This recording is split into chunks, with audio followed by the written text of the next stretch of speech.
sometimes, Archie, your conclusions are fantastic. I'm leaving. One thing more. And?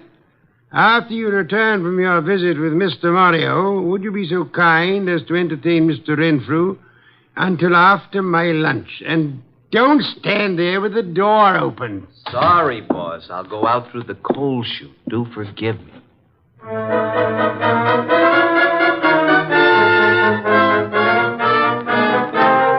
Nero Supply Company.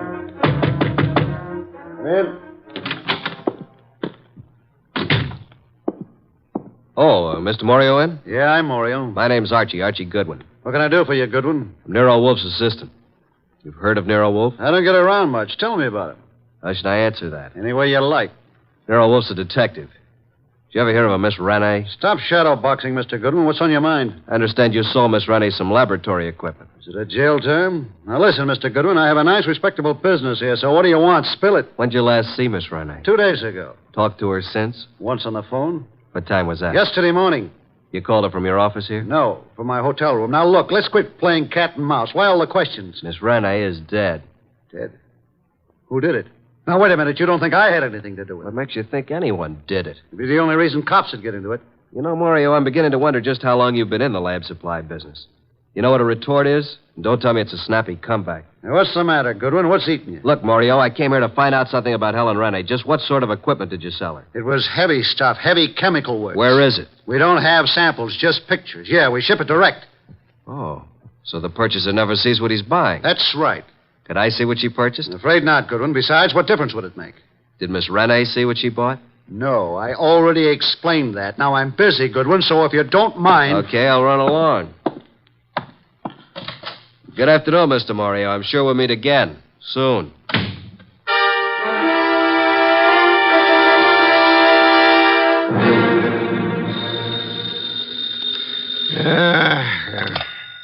Nero Wolfe speaking. Archie, boss. Yes, Archie? Just left the Arrow Lab Supply Company, and as far as I'm concerned, something's rotten in Denmark. Indeed. This guy Mario, who runs the company, doesn't sound like a legitimate lab supply man. I think he's running some kind of a racket. What makes you believe that, Archie? Just not the type to be in a legit business. Things just don't jive. And she didn't see what she bought. You believe, then, that he would have reason to want Miss Rene out of the way? Yeah. Guy made me see red. I wanted to take a poke at him. Archie, you're an idiotic hothead. He said it was all heavy lab stuff she bought, and it was too late for me to see it. Forget it now. Get over here as soon as you can. Immediately? Immediately. Have you forgotten you have an appointment with Mr. Renfrew at noon? Goodbye.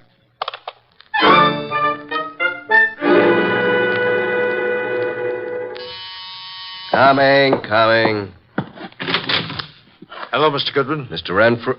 Well, who's this? My goodness, come in. Yes.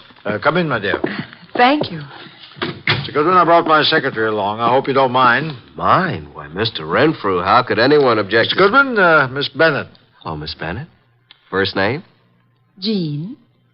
Do you always use this approach, Mr. Goodwin? Only at noontime, and my name's Archie. Well, this is a happy surprise. Please sit down, Jean. Allow me. Thank you. Well. Wasn't it Mr. Renfrew you wanted to see? Yes. Mr. Wolfe will be down shortly, Mr. Renfrew. Please be seated. Thank you. Is something wrong, Mr. Goodwin? Not a thing, Miss Bennett. Not from where I sit. Don't believe a word he says, miss. His judgment concerning women is not to be trusted. Thank you, Mr. Wolfe. You're so kind. Mr. Wolfe, Miss Bennett. How do you do? Mr. Wolfe? Mr. Renfrew, I presume. Yes? Now we can get down to business at hand, Mr. Renfrew. Yes, by all means. I don't understand why we couldn't have discussed this on the phone, Mr. Wolfe. The whole thing is highly irregular. Of course, I know you're trying to do your duty, but... I prefer not to discuss the dead girl's business affairs on the phone, Mr. Renfrew. You should appreciate that. Yes, I see. Now, what is it you wish to know? How long have you known Helen Rene? About a month. When's the last time you talked to her? Yesterday. What time? Why, about 2:30. I called her from my room. She was here on government business. You brought the canceled checks? Here you are, Mr. Wolfe. Quite sizable amounts, Mr. Renfrew. Very interesting indeed. Yes? You see, Miss Renee made some very large purchases, Mr. Wolfe, and of course they were all quite legitimate. Would you mind if I kept these checks overnight? Well, Thank you, Mr. Renfrew. By the way, was Miss Rennie right or left-handed? Why, left-handed, Mr. Wolfe. Why? Just inquisitive. Now, if you would excuse me, Miss Bennett, Mr. Renfrew, I have a very urgent appointment. Well, if I can be of any more service, don't hesitate to call on me, Mr. Wolfe. Thank you, sir. Oh, dear. Poor Miss Renee.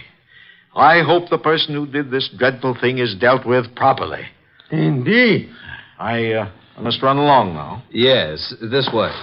Must you go too, Miss Bennett? Good day, Mr. Wolfe. I must, and good day. See you soon, Miss Bennett. Well, boss, what do you think? Isn't she a beauty? I'm sure I'm not a fair judge, Archie. Do you happen to know where the Mario warehouse is? Why, yes, it's at the other end of town near the river. Oh, no, not again. 9 o'clock tonight. Okay. I suppose you want me to take a gander at what's in the warehouse, break in like a burglar? Archie, if your mind were free of women, I do believe you could reach phenomenal heights in this your chosen profession.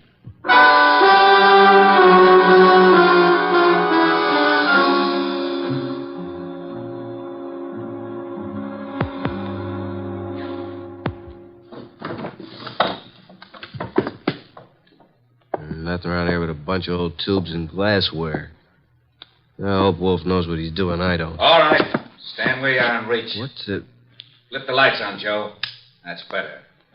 Now, sing up and tell me what you're doing here. I beg your pardon. I'm a little deaf. I couldn't hear you. I said, what are you doing here? Oh, Ellen. I was supposed to meet her here. Make sense, will you? You think I can? What's the matter, Mac? Visitors? This bird refuses to talk. Well, then knock it out of. You two talk it over. Don't bother telling me how it comes out. Hey, wait a minute, you. You ain't leaving. All right, you win. This night is just full of surprises. Ain't it? Let's see what you're talking. Hey, who do you think you're shoving around? Just full of questions, ain't you? You know, someday you're going to end up by getting into trouble. It's illegal to push people around. I guess you better understand. Hey, are you kidding? Get the point? Now, get up. Now, talk. Why, you You're still going to play, huh? He's out like a light, Mac. What are you going to do with him? You won't do any more snooping around here. You know something, Mac? You got an awful disposition. I'm actually scared of you. You're that mean. Yeah. Now, dump him outside.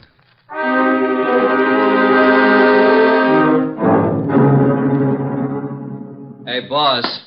It's me, Archie, remember? Archie, these interruptions are detestable. Can't you see I'm busy? Is that you, Archie? I've been busy too, boss. Look at my face. I had an accident. From your appearance, I'd say that someone else had been busier. All right, Mr. Goodwin, as long as you insist upon interrupting my meditation, start at the beginning. Mr. Wolfe, I arrived at the warehouse. I went inside. I saw a lot of packing cases and a bunch of old glassware, worn-out junk. 2 men jumped me. I came to lying in the alley. I staggered to a cab and made it home. End of story. Archie, your repertoire of words is most astonishing. And your description of Morio's warehouse is without doubt most enlightening. I thought you'd like it. And now, Archie, I suggest you get Fritz to give you a piece of beefsteak for that eye of yours. And after that? I've arranged a gathering for 5 o'clock tomorrow afternoon. Then I shall repair to my bed to suffer in silence. You should be more careful on these nefarious expeditions. You might get hurt sometime. Yes, I've been a careless fellow, Mr. Wolfe. Good night. Good night, Archie. Pleasant dreams.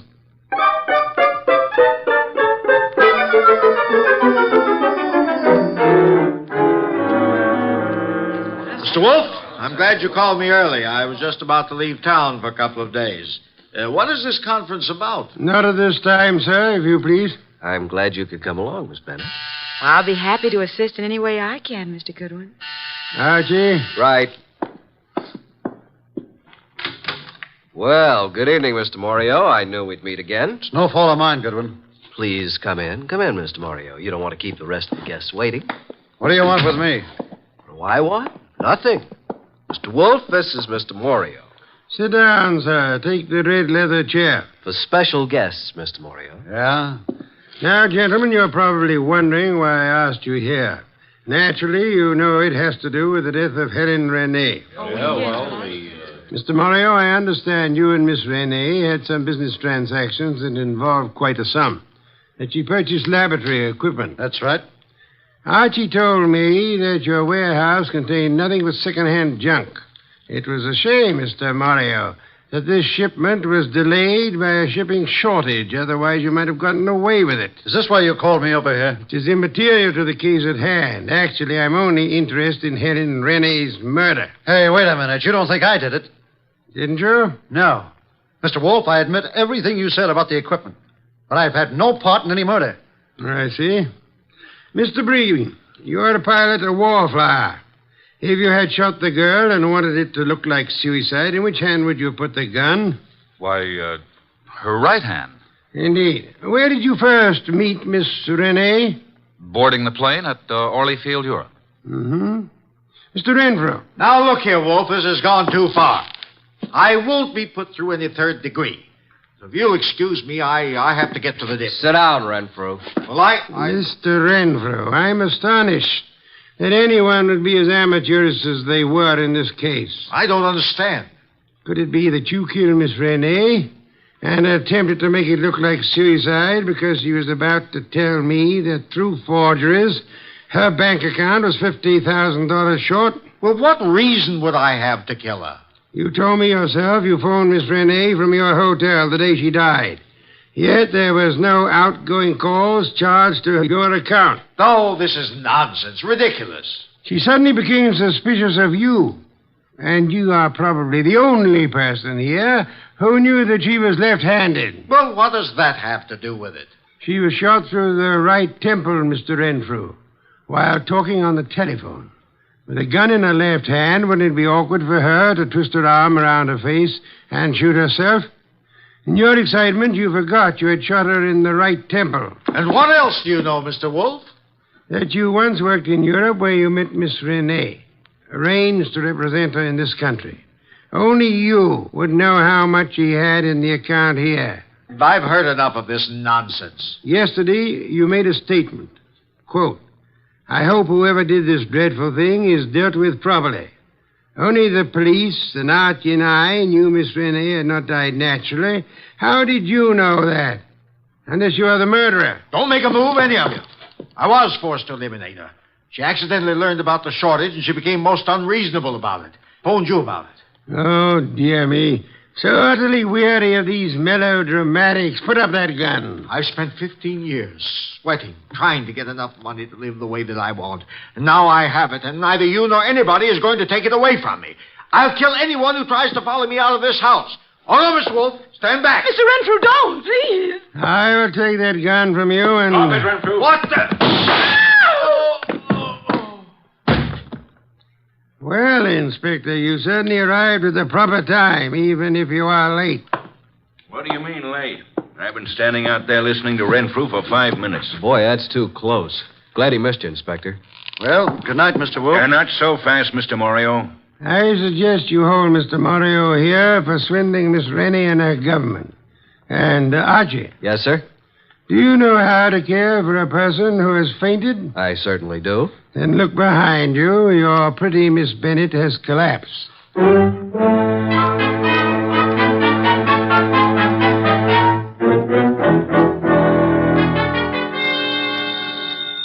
I'll get it. Hello? Is this Miss Jean Bennett? Yes. Is Archie Goodwin there? Well, yes. Just a minute. It's for you, Archie. For me? Mm-hmm. No one knows I'm here. Hello? I thought I'd find you there, Archie. How'd you know I was here? I figured that by the skill you expressed on reviving a patient from a deep faint. Archie, on the way home, I want you to stop at the delicatessen and pick up the following things. Ham, beer, cheese, olives. My boss. Now, Archie, How do you know you were here? Pure deduction.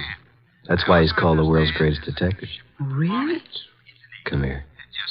Yes.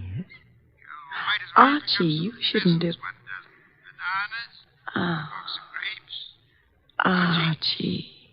Archie, you listening to me? Oh, well, guess you didn't hear a word of it. Good night, Archie.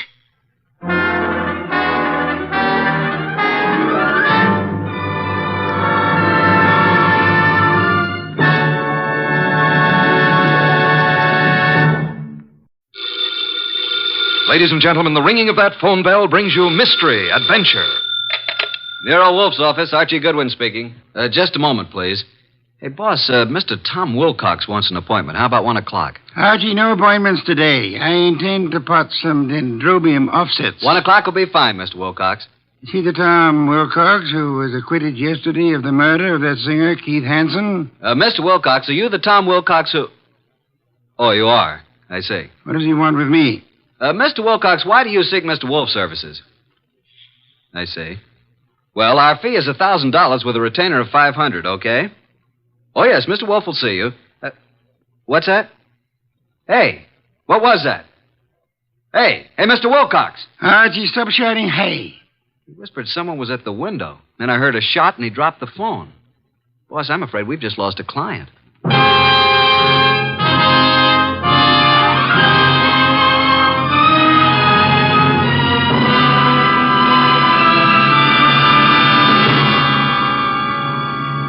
Ladies and gentlemen, it's that renowned genius who is the bulkiest, balkiest, most ponderous, and most brilliant detective in the world. Yes, none other than that chairborne mass of unpredictable intellect, Nero Wolfe, created by Rex Stout and brought to you in a new series of adventures over this NBC network in the person of Mr. Sidney Greenstreet.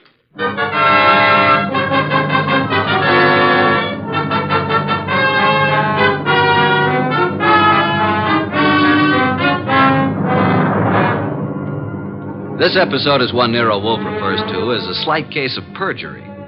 It all started with a phone call from Tom Wilcox and the ensuing shot, which I was sure had brought our newfound income to an early end. Anyway, there was the shot and... Hello? Mr. Wilcox? Hello? Well, boss, I've certainly waited long enough for him to come back to the phone. We may have just lost a nice bankroll. Nonsense, Archie. Other clients will rescue us. Now for a cold bottle of beer, Archie. We're almost out of beer. I better get over there and see what happened to Mr. Wilcox. The beer first. Nero Wolfe's office, Archie Goodwin speaking. Oh, Wilcox, you all right? Well, was that a shot? It was, huh? I'm glad it missed. Tell him to come right over here. Yeah, you dug the slug out of the wall. Well, come right over. Boss, the police never found the gun that killed Keith Hansen. No gun was found. Wilcox said he thinks he was shot at with a .32. He dug the bullet out of the wall. The murderer of Hansen must now be after Wilcox. If Wilcox is telling the truth. He was acquitted. The society gal, Mrs. Patricia Park, established his alibi, said she was with Wilcox at the time the murder was supposed to have occurred. I read the papers, Archie. Where's last night's paper? Wow, boss, look at her picture. Ooh, she's a honey. Archie, will you get me some beer? Well, if you move your arm 6 1/4 inches, you can't possibly miss it. Mr. Wolfe, this is Tom Wilcox, our new client. How do you do? Archie, the red leather chair for Mr. Wilcox. Mr. Wolfe, I'd like your aid in finding the murderer of Keith Hansen. Indeed. Why do you suppose you were shot at this morning? I gave a statement to the press last night, which was printed this morning, saying that I was going to seek out the killer of Keith Hansen. The killer obviously wants me stopped. Here's the bullet, a .32, I'd say. Why did you go to Keith Hansen's apartment on the day of his death? I went there to tell him to stay away from my sister. We had a fight. The manager came and stopped us. I told Hansen I'd kill him if he didn't lay off. The manager heard this. Then I went home. What time was that? About 8:30. The police claimed I returned to Hansen's apartment and shot him. I couldn't prove I was at home all night. It was going rough for me until Patricia Park testified she was with me at the time the crime was said to have been committed. Why didn't you tell the police in the first place that this Patricia Park was with you? Well, that's the whole trouble. She wasn't. What? Her claim that she spent the hours from 9 till midnight with me was a lie. In fact, I'd never met the woman in my life. Have you contacted this Patricia since your release, Mr. Wilcox? Yes, but she refuses to see me. Archie, phone Mrs. Patricia Park and tell her that she must see you at once for her own good. Time is of the essence.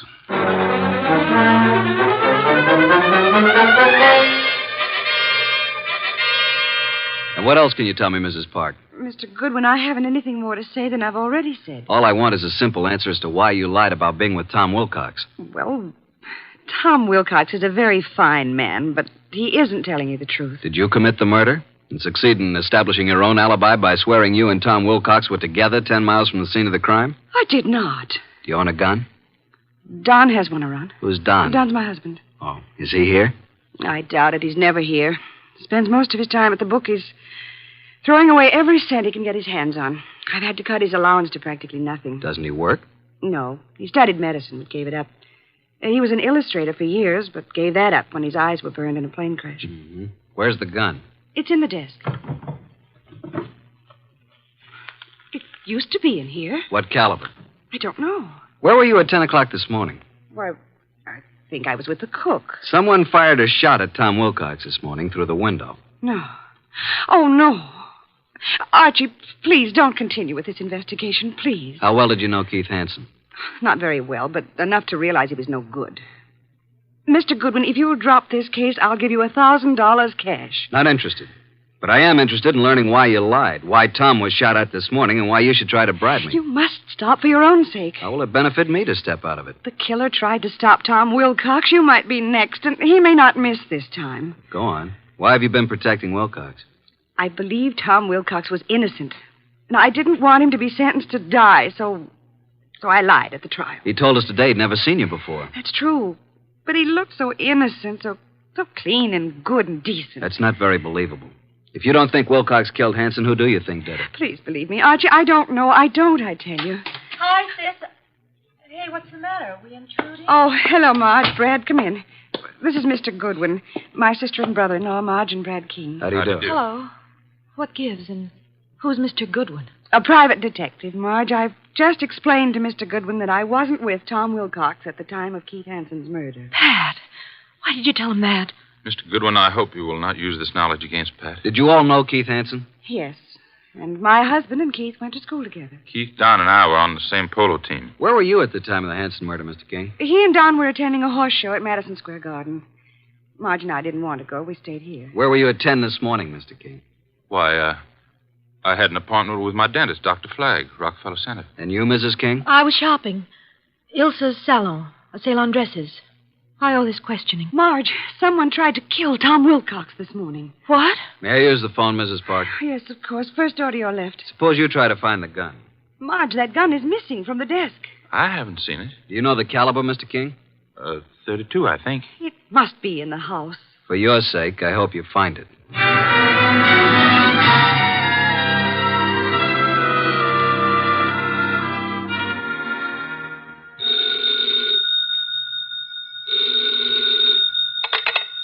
Nero Wolfe speaking. Archie, boss. You should have reported long ago. She must be very pretty. Pat Park admits she lied. She claims now she was with her sister, Marge King. Marge and her husband, Brad, have alibis, and all have alibis for this morning. I'll check them before I return. Where were they the night of the Hansen murder? Well, Brad and Don Park, that's Pat's husband, were at the Madison Square Garden horse show. Pat and Marge were together here at the house. Impossible to verify the Madison Square alibi at this date. Check all the rest and come home for lunch. It's Oysters Rockefeller. Has Inspector Kramer arrived yet? He has, and left the police records on the Hansen murder.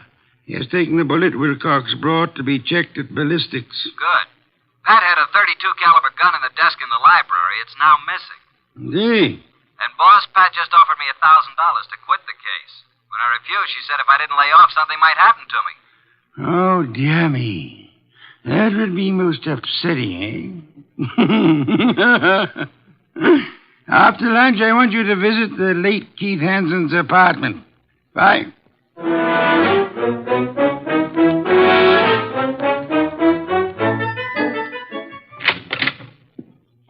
Before you join the others, Mr. Goodwin, I want to talk to you. All right. Close the door, Marge. Pat didn't mean anything when she offered you money, Archie. And she wasn't threatening you, honest. I'm convinced. Why the pressure? Well, why don't you sit down? Here, by me. Okay. What's on your mind, huh? Archie, I can add another 1,000 to what Pat offered. Wouldn't that be enough, Archie? I can give it to you right now. Brad'll write a check. Does Brad want me to stop, too? He said you couldn't be persuaded. Every one of you seems to have had a reason for killing Hanson. None of you apparently liked him. Now be a good little girl, Marge, and stop trying to act like a Delilah.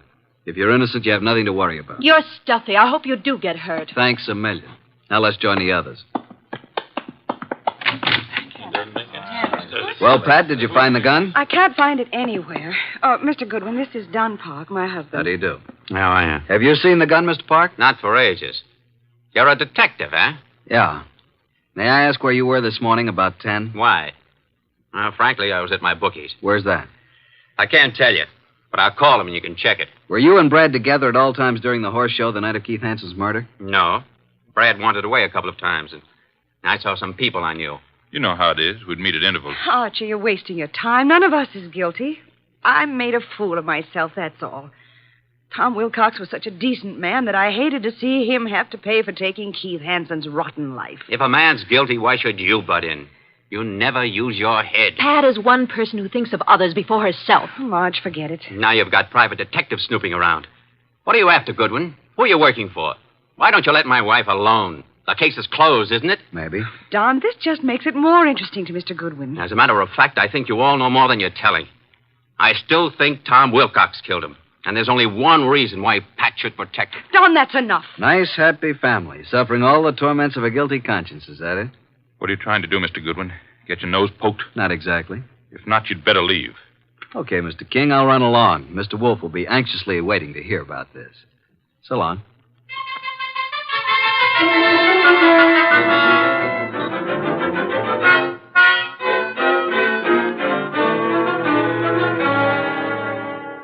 Pat Park's cook verified her alibi for 10 o'clock this morning, then. What about the other alibis? Well, Brad's dentist said that he didn't get to Brad until about 10:30. His appointments had run over. He wasn't sure if Brad was there at 10 or not. The nurse was out at that time. Marge's alibi is no good. And that mob at Ilsa's, the saleswomen wouldn't have known their own mothers. Don's alibi checks if we can take the word of the bookie. Don and Pat, then, are the only ones who have alibis that checked, huh? That's right. Are these the reports Inspector Kramer brought? Mm-hmm. Keith Hanson's body showed obvious signs of battery. Lips were swollen and lacerated, clothes disarranged. Knuckles of the right hand were skinned, nose fractured. Major contusion over the right eye. The eyes were closed. .32 caliber bullet was embedded in the left chest wall. Wow, what a battle. I am of the opinion that Hanson was battered by two different people. I think someone arrived after Wilcox was thrown out by the manager, and this someone gave Hanson another beating. Really, boss? Come, let's have dinner. Then you must get over to Hanson's apartment.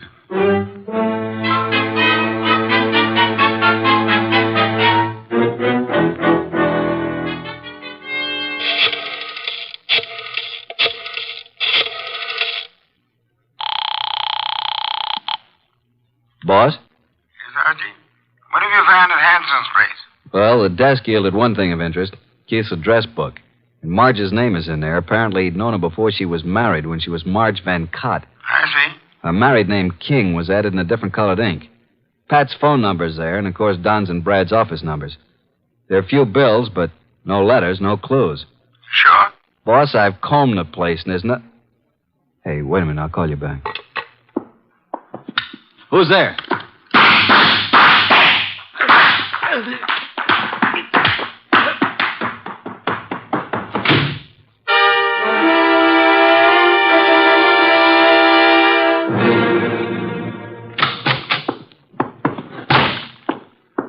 Archie, you know I dislike the banging of doors.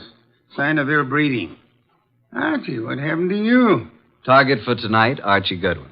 Your forehead's bleeding. You better have Fritz fix it. Well, my head can wait. Some guy certainly surprised me at Hanson's. Creased me on the forehead. Good thing I snapped off the lights. He emptied his gun at me. We scuffled and he got away. And then I dug his slug out of a chair. I think it's a .32. But look at this, boss. A little round piece of glass. Found it on the floor. It's very small, very smooth, and concavo-convex in shape. Half an inch diameter. Watch crystal? Don't think so. The edges are too smoothly ground. I'll examine it under a magnifying glass. I'll get it, boss. Oh, hi, Tom. Come in.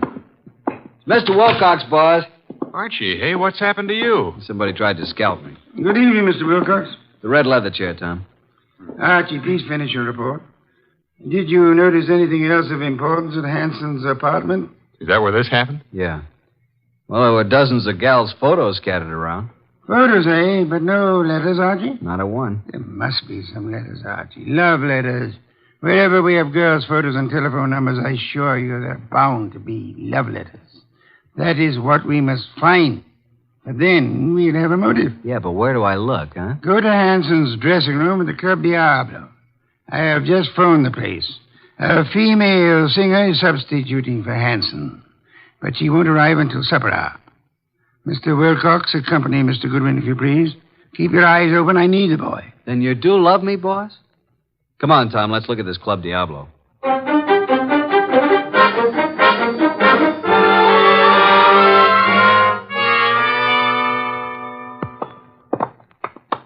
Well, I fixed it up with the stage doorman. Here, this is Hanson's dressing room. What a layout. This dressing room's fancier than most of the Met stars get. Hanson fixed it up himself. A bar, refrigerator, hot plate, television set. He could live here. Some of this stuff could be the new girl singers. I don't think so. Well, let's get to work, Tom. Take the drawers in his dressing table first. What are we looking for, Archie? Mr. Wolfe says the motive. He means letters. There's nothing here. Nothing in the desk. New singer must have cleaned it out for her things. Nothing in the books. Don't pass up that refrigerator. Nope, empty. Hey, there is something here. Back of the ice cube trays. Come here. Oh, wow. Mr. Wolfe said there had to be letters, and so there are letters. Lots of them. Hey, here's one from Marge. And another. And look here. Really confidential letters from a dozen society gals. There's something else in the back. Bank book. What do you know? A singer like Keith didn't make this much. No, that kind of money didn't come from crooning. This guy Keith was really shaking these babes down. Archie, someone's coming, listen. Quick, behind the door and grab him. Douse the lights. Run,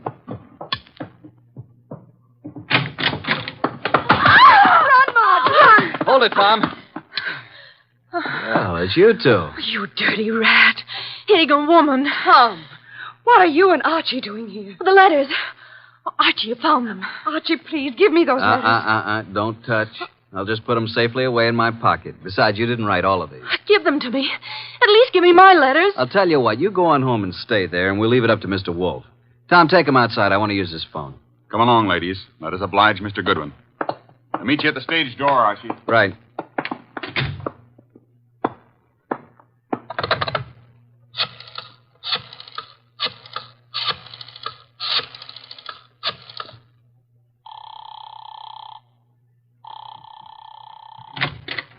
Hey, the lights. Who's there? Put the phone up, Goodwin. Who are you?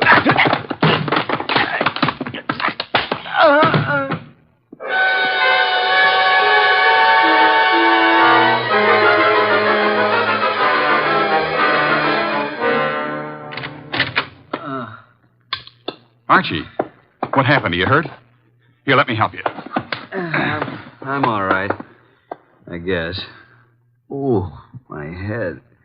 Did you see anybody? No, I didn't. I shouldn't have left you. Turn out the lights before I saw him. He whispered. Got away with all the evidence. Where are the girls? I sent them home in a cab. Well, let's get over to Mr. Wolfe. This is tough luck. If I'm not mistaken, his next move will be to have a little get-together with all concerned. Come on.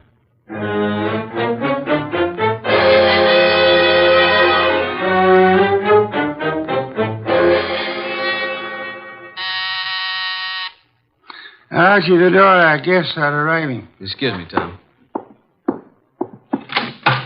Come in, Inspector Kramer. Goodwin. Good evening, Inspector. Well, Mr. Wolfe, got the killer? You said you'd hand him over to me this evening. In time, Inspector. You know Tom Wilcox, of course. Mr. Wilcox. Evening, Inspector. What about the ballistics report, Inspector? The bullet was shot from the same gun that killed Hanson. And that gun, I am certain, came from the home of Pat and Don Parks. Marge and Brad King also had access to it. I have one more bullet here, Inspector, one fired at Mr. Goodwin. I'm sure it was also shot from the same gun. However, it isn't important now. Isn't important? It almost cost me my life. You can make it into a charm if you wish. Inspector Kramer, before our other guests arrive, I must tell you that Mrs. Park lied on the witness stand.